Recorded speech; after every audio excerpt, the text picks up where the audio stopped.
Cette émission vous est présentée par Sennheiser en BO, le son le plus immersif au monde. Timelapse, une merveilleuse histoire du cinéma, est disponible en 5.1 sur YouTube. Ah, y a pas à dire, on est quand même bien là, dans le fond de la salle, près des haut-parleurs surround.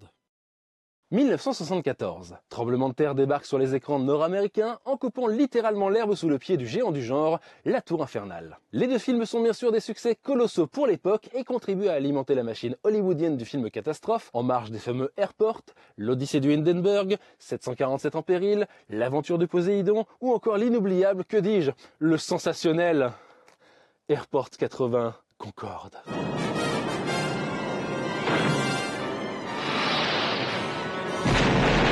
Ce film, exceptionnel. Sauf que malheureusement pour lui, il n'était pas en Sensurround. Comment? Vous ne connaissez pas le Sensurround? L'une des meilleures technologies sonores des années 1970, sans qui nous n'aurions probablement pas de caisson de base dans nos home cinéma de nos jours? Eh bien, c'est normal. Les films Sensurround se comptent sur les doigts d'une main. Bienvenue dans Timelapse, une merveilleuse histoire du cinéma.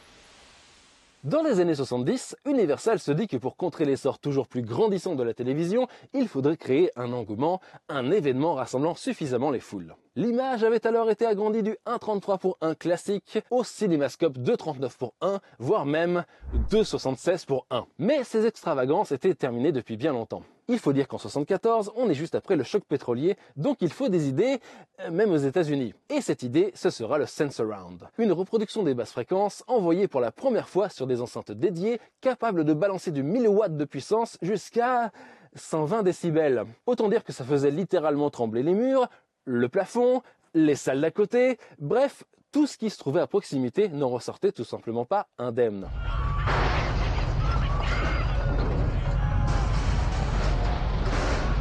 Mais comment ça fonctionnait? Eh bien, presque comme le DTS, un signal présent sur les pistes son de la pellicule était reconnu par un ampli dédié qui déclenchait des basses pour renforcer l'impact de certaines scènes clés du film. On parle de 17 minutes réparties sur 5 scènes dans un long métrage d'un peu plus de 2 heures, mais le résultat était là, on avait vraiment l'impression de ressentir un tremblement de terre dans le confort de son siège de cinéma. You cannot experience Sensurround on TV. Et ce n'était pas simple, puisque le système devait être carrément customisé pour être installé dans chaque salle de cinéma qui le demandait, en plus de devoir s'adapter à chaque type de projection, que ce soit en 35 mm avec 4 pistes stéréomagnétiques, en 35 mm à monopiste optique, ou encore, royal, du 70 mm avec 6 pistes stéréomagnétiques. D'ailleurs, cette version du film ne fut tout simplement jamais projetée aux États-Unis, mais seulement dans les autres pays du monde. C'est ainsi qu'en février 1975, le plus grand cinéma de Paris d'alors, j'ai nommé le fameux Kino Panorama, se targuait d'avoir l'exclusivité parisienne sur le film en version originale 70 mm,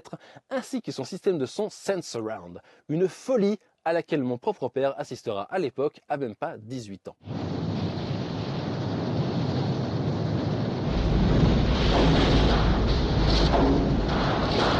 Voir un film en Sensurround n'était cependant pas sans risque. Le fameux Chinese Theater d'Hollywood Boulevard avait carrément installé un filet pour éviter que des morceaux du plafond ne tombent sur les spectateurs. Les vibrations étaient apparemment si intenses que certains spectateurs se plaignaient de saignements de nez, de mal de ventre, voire quittaient carrément la salle en courant, croyant qu'un véritable tremblement de terre avait lieu dehors.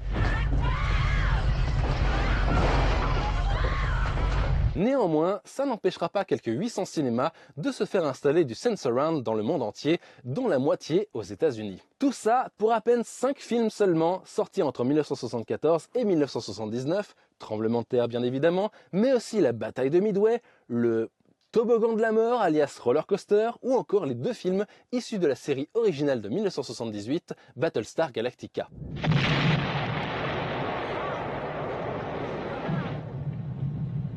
Il se murmure même qu'une version 70 mm d'Alien aurait été mixée en Sensurround et que cette version est écoutable sur le Laserdisc THX, sorti dans les années 90, mais chut, ce n'est qu'une rumeur.